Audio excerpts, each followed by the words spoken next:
All right, welcome back. And this is the third of the three diagnostic attributes underneath the identity criteria. So let's go ahead and finish this bad boy up, shall we? They get mad if they think you don't like them. Narcissists experience a negative mood swing when they perceive that someone is perceiving them negatively.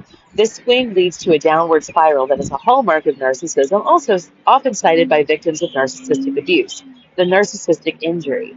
People outside of the circle might mistakenly think that this refers to the sullen feelings of the victims feel as a result of the narcissist's behavior, but that is not correct. In fact, it's the opposite. Narcissistic injury occurs, I should say, like narcissistic injury refers to, right, the occurrence because the more they perceive that they are perceived negatively, the more negative their own sense of self becomes, because their sense of self is based on what they perceive others think of them. Remember, the world is a mirror. It doesn't even have to be something that is inherently negative. What matters is that the narcissist experiences the feedback as a slight of some kind. The cycle of narcissistic injury can perpetuate to disastrous results if it isn't mitigated quickly, as the ensuing negative behavior causes them to actually be perceived more negatively, and the more negatively they are perceived, the more negatively they behave, so the more negative they become. Ever seen a dog growl at its own reflection?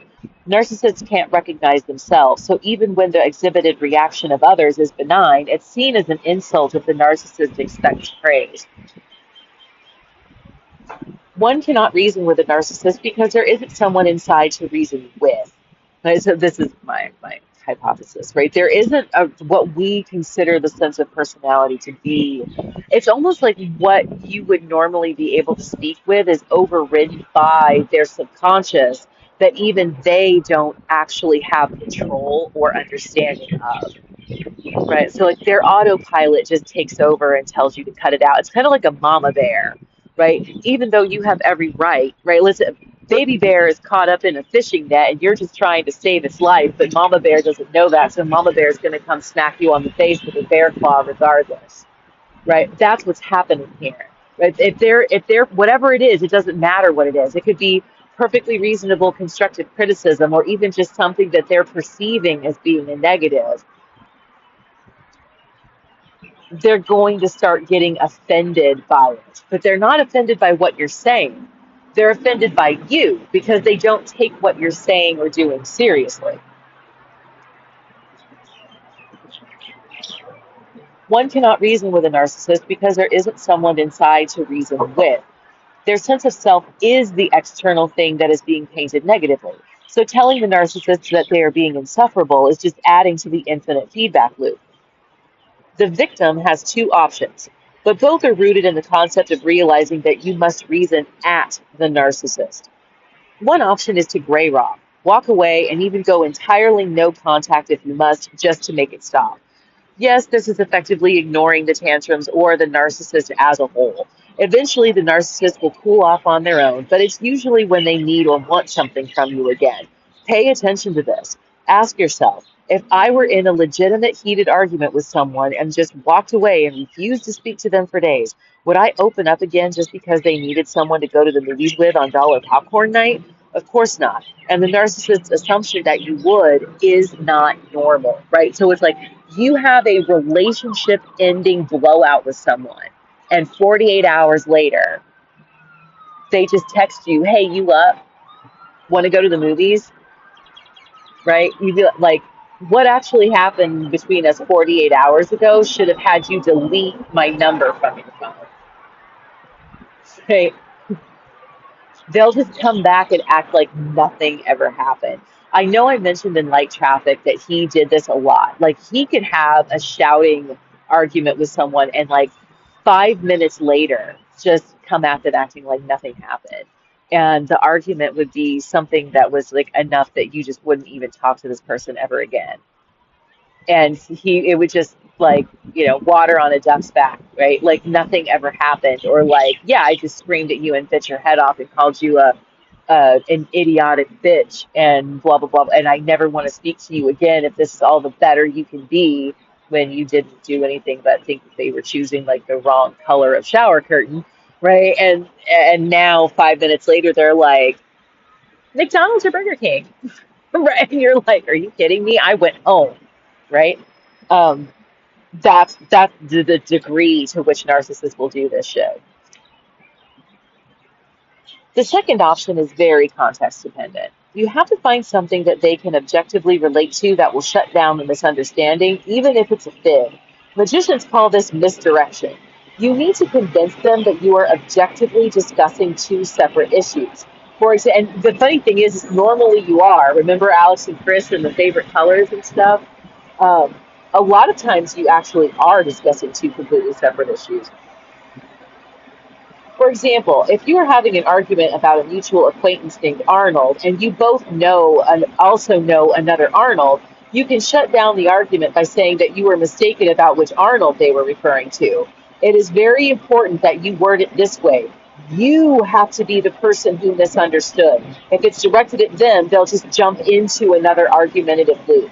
You will likely be amazed with how quickly it smooths out their entire demeanor as they go from fully enraged to offering to pay for lunch in milliseconds flat. The opposite effect is at work here. Admitting you were wrong is perceived as a win by the narcissist, even though that's not even close to the truth. This also speaks to this diagnostic attribute because they also will have this same mood shift even for positive things. So when you give them the perception that you're giving them this incredibly positive win, they will sometimes feel like they should quote unquote pay you back, right? So like I said, like in this example, which like I haven't read this in years, so now like reading this is actually a really good example. Um, like I said, you can just tell them, "Oh, I thought you were talking about that Arnold. Now I get what you're saying." Oh, okay, yeah, okay. Now, sorry, maybe they might even admit, like, "Oh, yeah, I should have said Arnold W. And I should have been more clear about which Arnold I was talking about." Even though you still just don't even agree with them, you file that disagreement in the back of your mind, right? And you remember this incident and move forward. And then, like, they offer to pay for lunch and you go, everything, okay, whatever. But always in the back of your mind, you will have learned something about them, how they perceive the world and other people that will be useful information for the future. While they believe that you actually just thought they were talking about somebody else. Now, I get people might be like, that's kind of rude, like to just actually lying to them and misleading. But it's like, isn't that just gaslighting?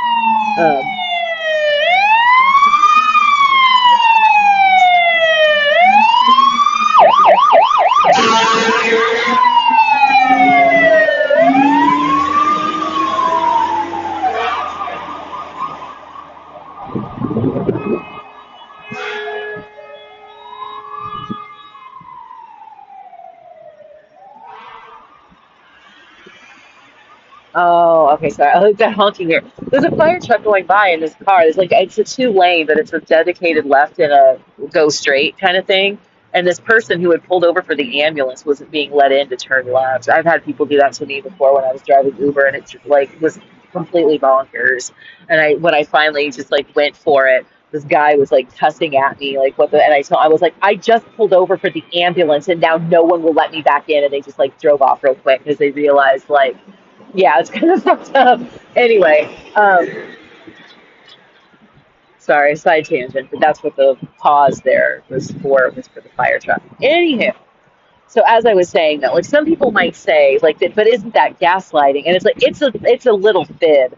You have to get out of this situation because if you find yourself in a argumentative conversation with someone who just won't even like acknowledge that you have a right to have your own opinion or voice an alternative perspective on the matter, and the only way to get them to drop it is to come up with a way to just get them to drop it, right? If you see a dog that has a child by the neck, right, you're gonna punch it in the face. I know this might be like a weird example, but like, are you abusing the dog? Like, I mean, yeah, technically, but you're saving the child's life. Right? If you need to derail the conversation, that's why I said I didn't say tell them some bombastic lie that's going to change the entire way that they understand the world. I just said say that you thought they were talking about somebody else. Right? It's not that fucking serious. It's nowhere near, right, the severity of what they're doing to you by acting like you don't have a right to have an opinion or a perspective that differs. Case in point one, she would have complete emotional meltdowns at even the slightest perception of a slight, and frequently she was mistaken about what she saw or heard. Some of this might have been due to the cycle of recreational Adderall during the day and marijuana at night. She bragged to me about knowing what to say to get the doctor to prescribe her Adderall so that she could sell them as well as take them herself, so I know that it was recreational. Of course, I know about the weed. There were three of us in the apartment and we all smoked. Therein lies one of the most epic meltdowns in the apartment. The day she discovered our other roommate had an empty Adderall capsule in her bag. Okay? I'm going to preface this with some context so that you can experience the full effect of the extreme level of delusional, self-involved interpretation that led to her crisis. I don't feel concerned mentioning this here as it's a widely known and somewhat obvious practice. Most medications, Adderall included, are uniformly produced, meaning that all pills look exactly the same. Extended release Adderall comes in an orange and white capsule that contains orange and white nonpareil looking pellets. You know, the little multicolored balls you sprinkle on Christmas cookies. So as she would often do, one can open the tablet, crush the pellets, and snort or ingest the resulting powder for immediate, powerful effect. The capsule that she found in Brooke's bag turned out to be from a friend of Brooke's who also had a prescription for Adderall. Brooke bought a capsule from them, opened it up, crushed the pellets, and you know the rest, right? Okay, so this is all just common, like especially like considering that this was literally something that basically everybody in school, high school, whatever, all across the board was doing in the early 2000s and probably even leading up to now, who knows. This was such an extremely common practice. The way I thought I was going to go into how we even discovered this. We were going somewhere that we wanted to take like a big tote bag for one reason or another. I don't remember the details, but Brooke was like, "Hey, here I have this beach bag. You can take and use this."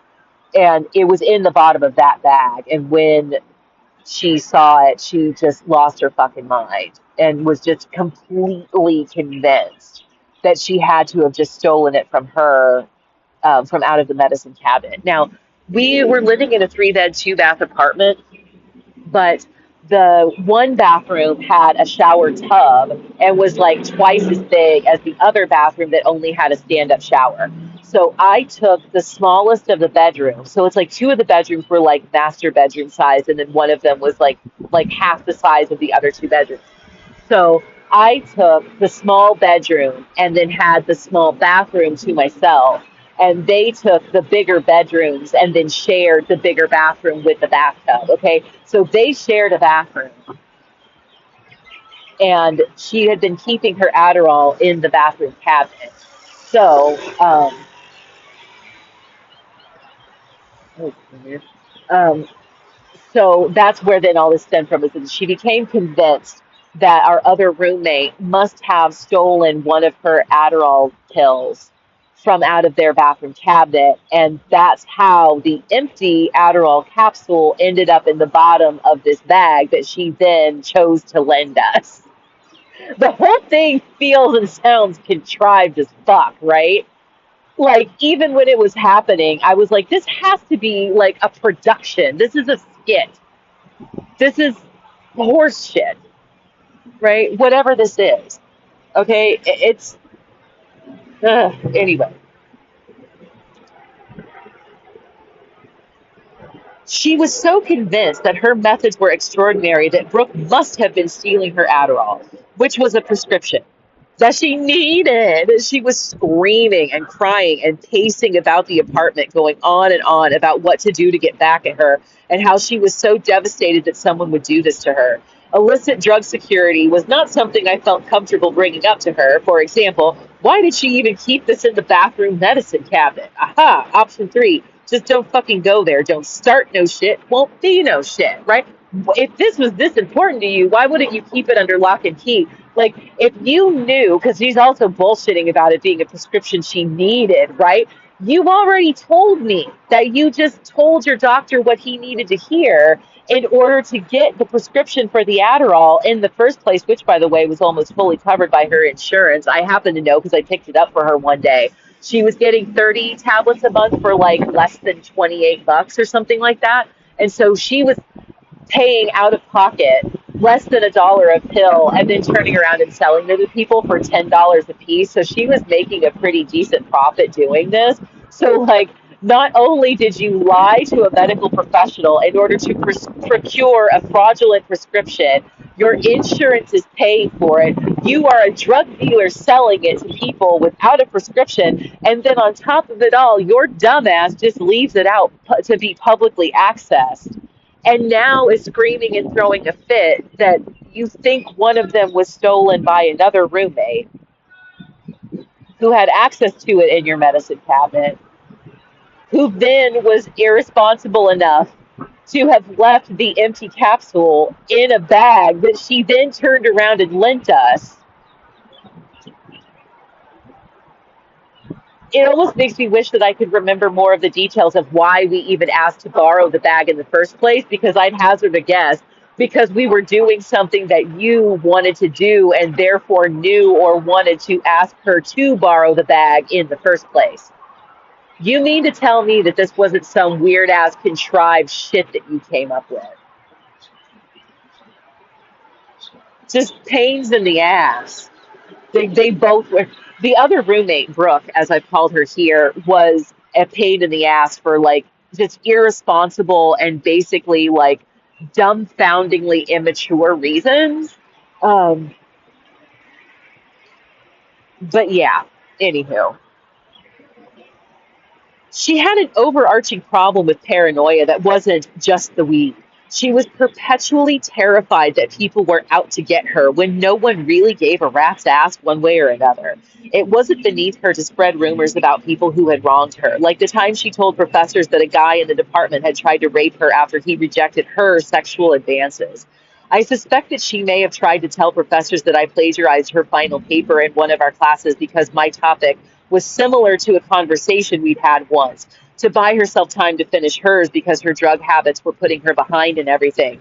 Hold on to your britches because this bitch was a whole bag of wet cats. We haven't even begun to scratch the surface of the case in point examples about this hoe.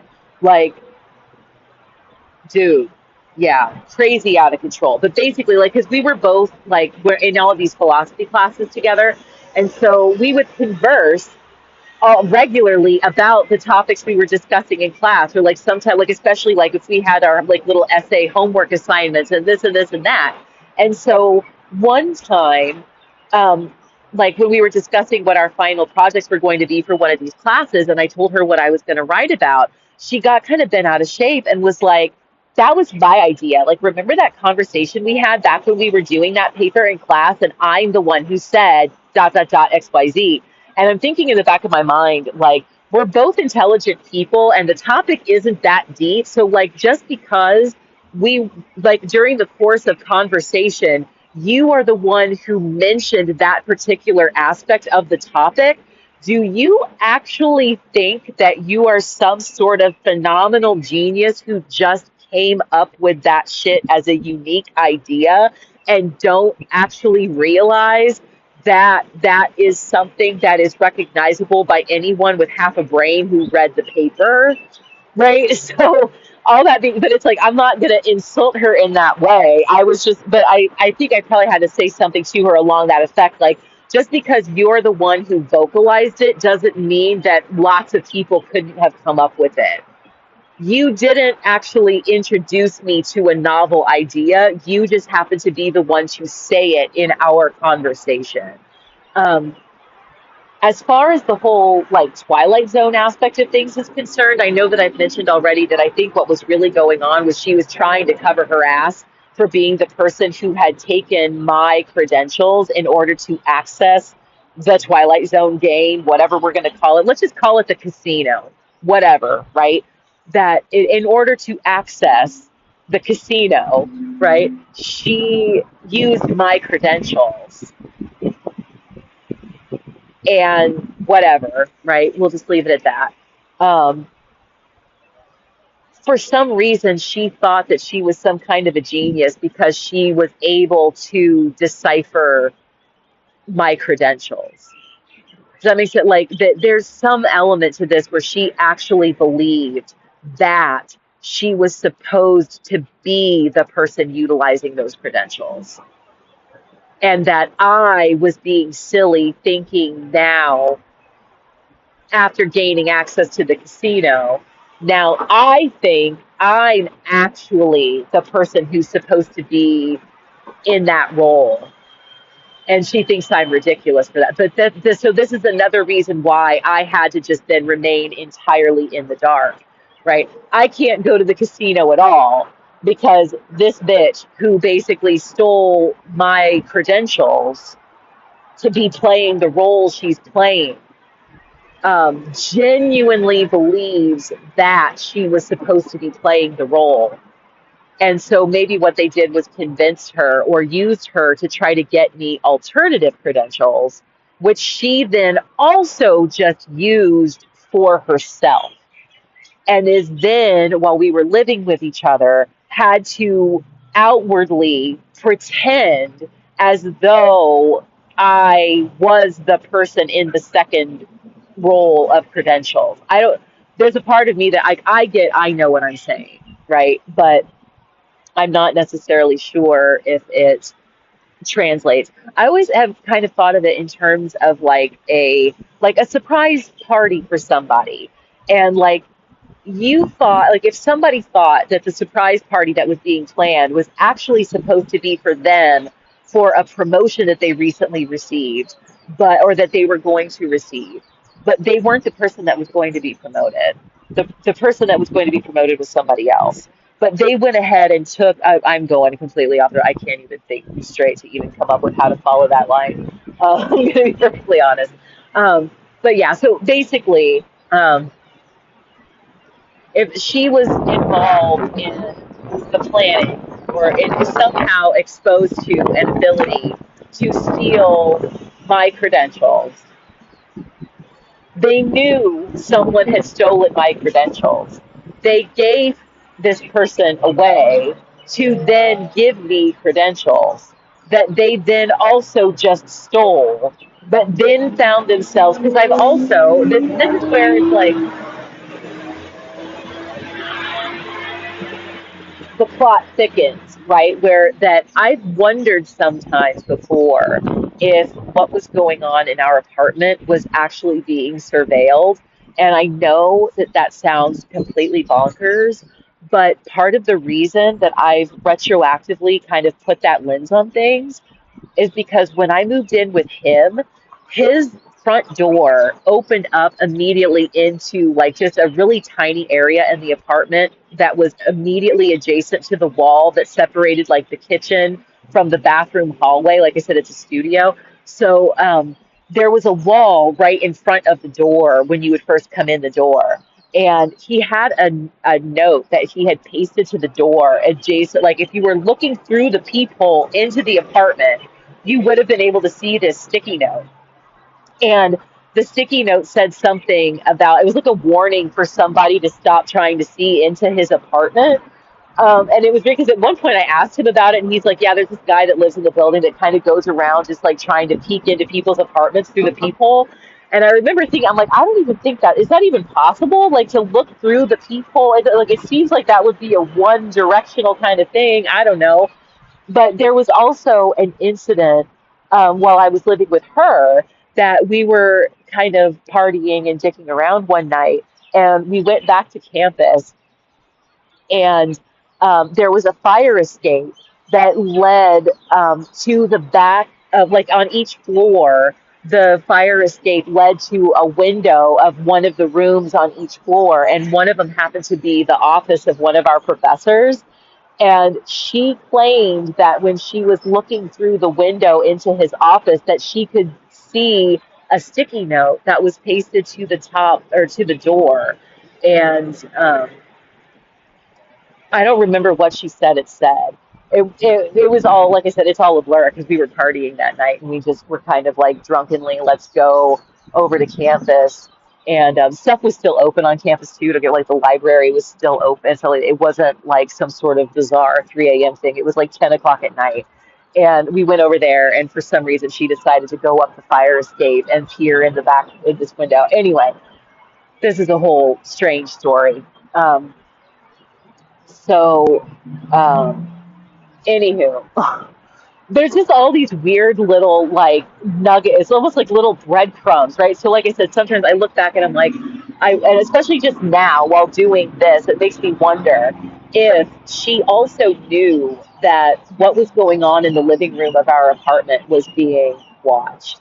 And so that she knew that she was being observed and needed to act like she wasn't also playing she wasn't also the account at the casino that was supposed to have been the credentials she herself gave to me. And that's where things got so weirdly off the rails.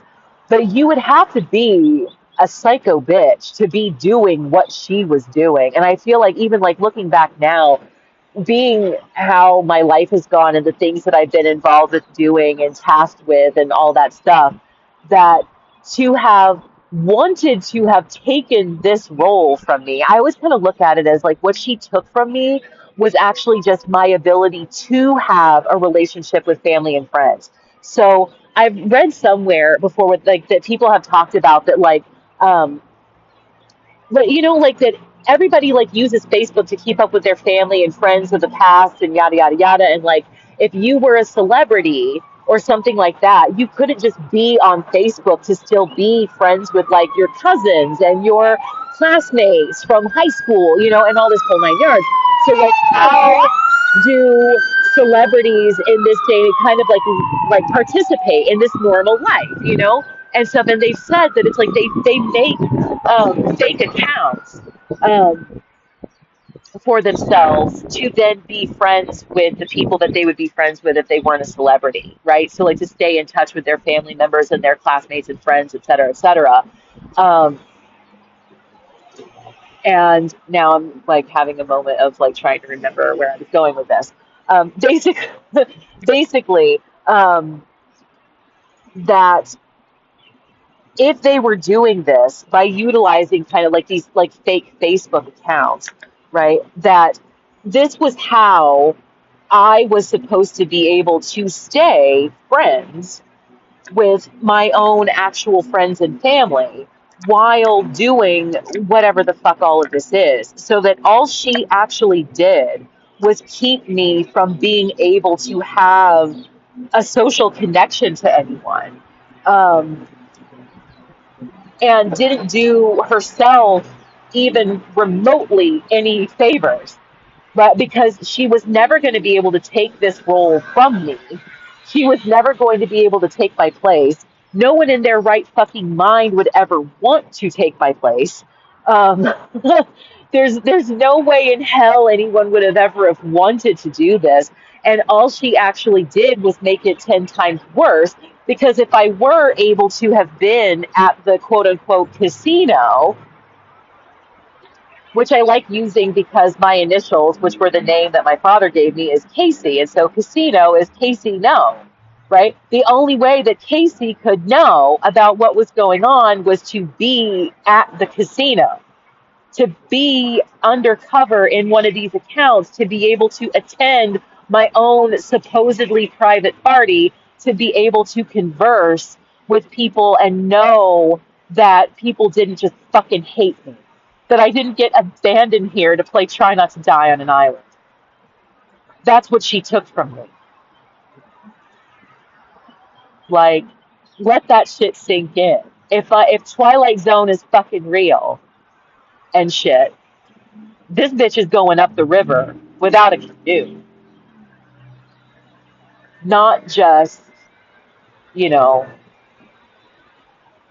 doing some bitchy ass petty fucking high school girl bitchy bullshit.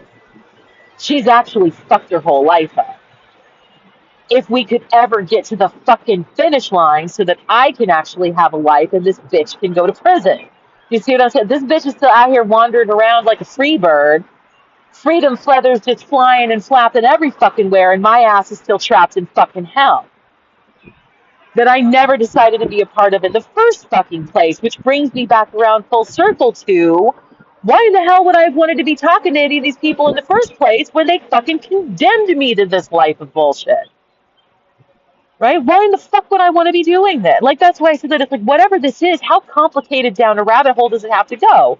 Which just leads me back to none of this is going on. Your life is just crazy, and you've just met a lot of weird fucking asshole people. Right? All of your family and friends just abandoned you to play Try Not to Die on an Island. You just happen to have a lot of really crazy experiences. You need to just hold your shit together and keep doing what you're doing and put your nose to the grindstone, and one day you'll be able to bootstrap yourself to success and greatness. So here the fuck we are, back at editing a second edition of a book that's intellectualizing all of my terrible fucking experiences. So here we go. Case in point two. I could tell when someone had narcissistically injured him because then he needed to soften the blow by creating situations for himself in which he could feel superior. If something happened that made him feel inferior, he needed to balance it. But balancing it required tantrum-like behavior that made him appear even worse to other people, though he was blinded to that fact by the fact that he felt better. He didn't recognize when people were merely humoring him. People laughed at him, not with him, and rolled their eyes behind his back a lot. He had a habit of inappropriately laughing when people were genuinely and reasonably upset with him. I'm curious as to whether he developed this as a sort of fuck you to people ever getting upset with him, or if he has genuine neurological difficulty recognizing when people are truly pissed off as opposed to being overdramatically sarcastic. He seemed to believe that if he took the ire of others as a joke, that they would lighten up against him, and thus he has never learned how to be anything other than a little pain in the ass son of a bitch. There was a petty incident in the building once. It had something to do with the way someone threw away a bag of onions in the dumpster. I know I talked about this in light traffic. That led said someone to leave a sticky note on his door that said that they were, quote, praying that he learns to be a kinder person to his neighbors, end quote. I had been wondering if everyone in the building was similarly tired of putting up with his shit. Turns out I wasn't alone. Now, the thing that was really funny about that incident is because I'd been wondering, I might have even have like put it out there out loud into the ether of the universe. And like, I wish I could receive a sign that other people also see him for what he is, or if he's just like this with me, right?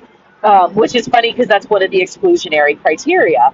Yeah, and it was very like, ask and ye shall receive, because turn around, and not long after that, I ended up getting, this evidence. Someone put a sticky note on the door talking about, like, we just wish, like, you would pray to just be kinder to your neighbors. Like, like, you need to calm down and chill out a little bit.